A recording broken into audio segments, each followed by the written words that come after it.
So we normally don't do videos on the weekend, but I just had to make a video at some point about this stock, and I think by the time we get around to next week, we have another mega week of earnings come up, and I probably won't have time to do it, so I thought let's get this done on the weekend. And this week was a week where big tech got absolutely destroyed apart from Apple. Apple was the only one going, everything's okay, whereas Amazon, Google, Facebook or Meta were just getting absolutely crushed, and that took most of the headlines. But if you look actually past the big tech absolutely collapsing this week, a lot of the small caps and a lot of the mid caps absolutely performed amazing. And it weren't just this one I was going to talk about, but yeah, there was a lot of good stuff going on. And this business is one that I've owned for 2 years, and it just put out another 10 out of 10 earnings report, and I don't think it gets the attention that it deserves.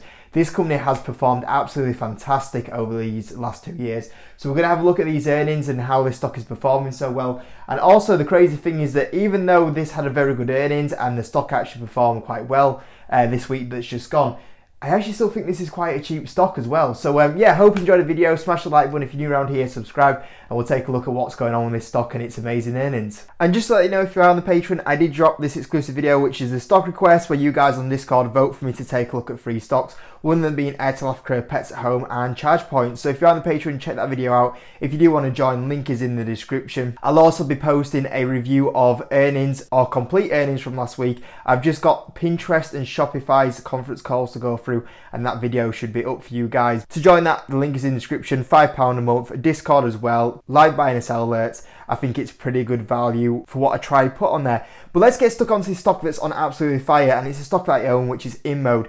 Inmode has been performing financially absolutely amazing, and this is the interesting thing with Inmode at the moment. You see here it's a 2.9 billion market cap, so it comes in the small cap category, which has been absolutely destroyed. It trades 17 times earnings, and you'll see here that in the past 5 days it is up 8%, and in the last 1 month it's up 21%, and in the last 6 months it's actually up 37%. So this stock really did bottom around that June-May time, and it's been performing quite well. Although it doesn't take away from that it has been absolutely killed during the stock market crash since November 2021, and it still has a fair way to go back to 52-week highs, but it has seemed to have put a bottom in and is having a bit of a rally.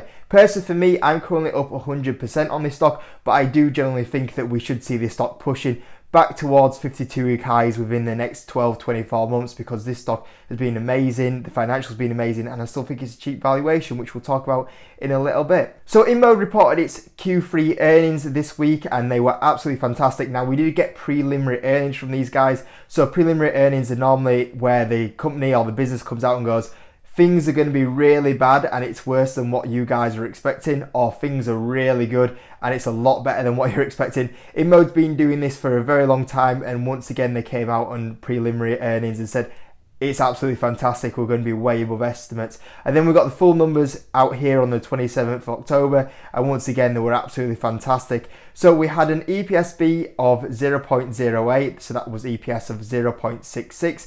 Revenue growth was 28% year over year, which beat by 5 billion on 121 million. So you had a top line beat and a bottom line beat, which was absolutely amazing. They had a total cash balance now, because they're making such good amounts of profit, of 486 million, which once again we'll talk about in a little bit. But when you've got a cash balance of 486 million and you're a 2.9 billion company, that is a very heavy cash balance. Now we know the business is currently buying back shares. They could potentially buy a lot more shares back than what they're doing at the moment, but we'll talk about what potentially they could be looking at with that cash balance in a second. The financial outlook was good as well. The revenue was between 445 million and 450 million versus the consensus of 440 million. I think when they came into the start of the year, I believe the actual estimates was 400 million. So they're actually now way ahead of where they came in at the start of the year, because they've been hiking their outlook up quite a few times this year. Non-GAAP gross margins between 83 and 85%, and non-GAAP income from operations between 240 million and 217 million. And you look at the EPS is going to be in a range of 2.28 to 2.30 versus the consensus of 2.22. So this year as well, they're going to be a lot more profitable. So the revenue's growing as well, but the great thing is the bottom line's following that as well, and they're going to be a lot more profitable than what was expected this year as well, which is great. So first of all, let's dig into the press release, and then there was a few really interesting points in the conference call that I'll point out to you guys. So we just kind of covered a few of the details in here. A little bit of a point out here, you can see that gross margins was back at 85%, which is really good. So high margins there. and they're managing to control them costs in a time period where we've seen so many businesses having the margins hit with inflationary pressures. Shipping as well is a key thing. So impressive. I mean, if we get to a point where shipping really does calm down next year, could we even see that gross margins bump up into that 86% range? Which it did do at one point. That would be very good to be watching out for. Now, if you look at net income, it did grow, but not as what was as the growth of, say, the revenue. I'll show you why that was in a little bit. Once again, Inmode dropped us with this Easter egg, which said, and this positive momentum continued into Q4, or continues into Q4. And this is what Inmode do quite often, is they'll say this somewhere in the conference call where they're like, just to let you know, we're ahead of expectations already in Q4. Once again, that's happening, which is very good, which suggests that we might have, once again, a very strong finish to the year. They're very good at doing this in mode. They also talked about the Empower and how much that is beating expectations as well this year, which is great. And just digging into why the net income dropped so much. So you'll see here, actually, when you go on income before taxes, you can see here is actually having a massive jump. It's actually following the revenue growth. The revenue growth and the net income is more in line here. So why did the net income not grow as much? Well, I'm not sure why Inmode actually don't mention this more often, but basically previously Inmode did not have to pay much in taxes. Now they're paying a higher tax rate, and you'll see that's nearly a 5 million jump. So when you add that onto the net income, that's absolutely insane growth. So that's the only reason why they're having to pay a bit more tax this year, and will continue to go forward. But in future years, that revenue growth and net income will grow back in line. And the great thing is, actually this year, at the start of the year, Inmode was actually forecast to basically have net income that was basically flat because of the tax that they're having to pay. But you can see here the net income is actually still growing despite that they have to pay the taxes at the moment or going forward. And that also means that when you work it out on a profitability side of it, when you look on like a forward P ratio, Inmode was, you know, basically flat on a forward P ratio because of that. Now, actually, when you start looking at the new numbers that Inmode are coming out with, because revenue is ahead of what's expected, profitability is what's ahead of expected, and that valuation is dropping. So Inmode now is like on a forward P ratio down to 14, which is just absolutely crazy. Now onto the conference call, because there was a few gems in here. So they said that the international presence is growing a lot more and making up more of the revenue. But you know, previously most of the revenue came from the US for Inmode, and they're expanding internationally. That's where the growth driver will be in the next few years. And they have launched more and more products into Europe. You know, in a lot of countries they've only had one product. They're adding more and more now, and they talk about some of the launches that they've had here and the demand that they've had here. And Moshe then dropped this line in the conference call, which was very interesting. He said, in addition to our active pipeline of new technology, which they did mention in this conference call, we're also exploring potential acquisitions that could complement our presence in wellness market. This could be companies with an established track record and an existing customer base in the US and globally. Now, this is very different to what they've said previously, because when we look at Inmode, we talked about that a second ago. Amazing balance sheet, no debt on there.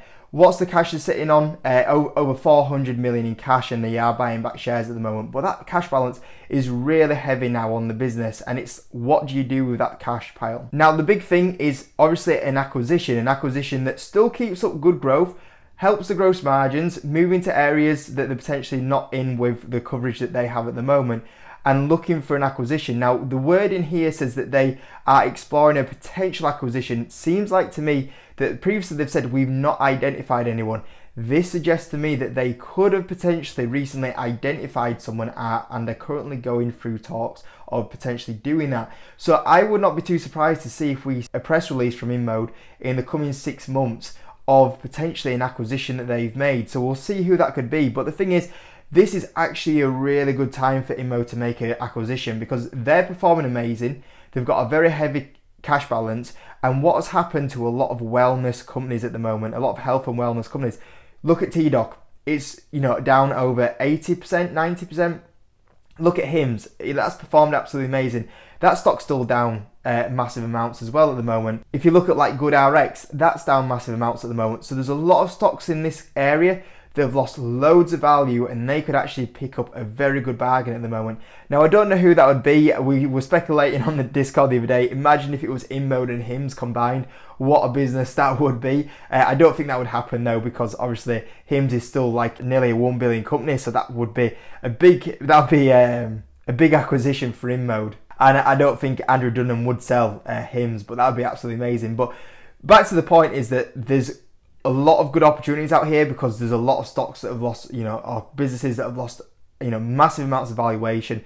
They've got a good cash balance. So that is something really interesting to keep an eye on. And I think that would really help Inmode really scale up as well. Moshe also dropped this line that they still haven't seen any slowdown in the business at the moment, which is absolutely amazing. You would think, and a few people speculated, will Inmode be affected by a recession or slowdown? Not happening, not even happening going into Q4. We saw the comments earlier that everything is going pretty strong. Then Moshe also dropped this line in here, which was absolutely amazing, which was talking about potentially how well the business has performed, but then also said, so I would say that growing with 20% a year from now on is a good target for you to put in your model. So Moshe came out and said that the business is still going to grow at 20% a year on revenue growth, which is ridiculous because personally for me, I forecast, you guys would have seen, I put a few little DCF models on the YouTube videos previously for Inmode. I always factor in 12 to 16% revenue growth on Inmode. And Moshe comes out and says, going forward, you can expect 20%. So this is way above what my expectations were. We know that translates into the bottom line and profit as well, which is amazing. And just going on Inmode here, when we look at analyst forecasts at the moment, next year, analysts are expecting Inmode to grow at 16%. So even right now, Inmode have basically said we're going to be higher than what analysts are forecasting for next year as well. And then obviously, as years go on, that percentage sales growth tends to drop lower and lower. So basically, Moshe came out and said, yeah, we're going to be higher growth than most of you guys are expecting right now, which is absolutely ridiculous. And it's higher than what I was expecting as well. And then there was also a little bit more detail when the analyst was like, oh, sounds like you're looking at an acquisition here and you're pretty close. There was a bit more detail here about potentially the acquisition that they are looking at. So yeah, overall, you can see in these earnings, absolutely amazing. The balance sheet is just growing, which they potentially could use for that acquisition that they're potentially looking at. The revenue's growing at insane rates, quicker rates than what we thought it would this year. The profit's growing at insane rates, quicker than what we thought it would this year as well. And at the moment, you have a business that has financially just been performing absolutely amazing this year. And it's finally getting some recognition on the share price in the last few months. Now, obviously, the crazy thing is when we look at November to probably that bottom around May and June time, as the fact it was a bit annoying this stock because financially this stock was absolutely performing amazing and the share price was going lower and lower, which was a bit annoying as a shareholder because you're like, but it's just performing absolutely amazing. And there's multiple stocks this has happened to in the last few months, and it just goes to show you, if any of you guys were picking this stock up when it was touching $20 a few months ago, you're looking pretty healthy at the moment. And even now, you look at the stock and you think it's performing absolutely amazing, and then you still look at the valuation and you're like, this is still very, very cheap for this sort of business and how it's performing. So yeah, overall, fantastic 10 out of 10 quarter. Well done to you shareholders for holding through this or potentially even buying the dip when it was at $20. I never thought I'd be buying Inmode at them sort of levels again. But there we go, I did get the opportunity a few months ago, and it's just one of many stocks at the moment that's finally having that share price actually start to go back to reflecting the financial performance. And there's plenty out there that was very much in the same boat as Inmode, and there's plenty more out there that are doing the same thing as Inmode, and it just still hasn't had that reflection in share price, but it will do, and this Inmode's a prime example of that. So yeah, hope you enjoyed the video. Well done to you Inmode shareholders. Have a great weekend, and I'll see you on Monday.